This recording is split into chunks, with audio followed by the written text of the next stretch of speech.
Welcome! If you want to use AdBlock in your Motorola Moto G7 Power, I recommend you to get the Opera mini browser. They got the partnership with the AdBlock Plus, so right now I'm gonna show you how it works.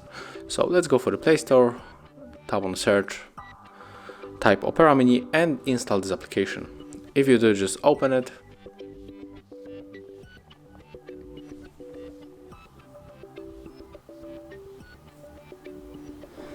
Click on the continue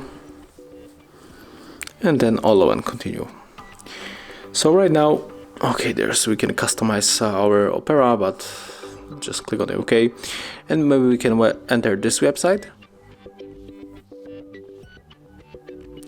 And as you can see right here, we get the notifications that the ads were blocked. That's thanks to the partnership. So right now when we scroll, we cannot find here any ads. So it's really cool. You don't have to connect any external application to your browser. I hope that'll help you guys. If I do, leave thumbs ups, comments and subscribe to our channel.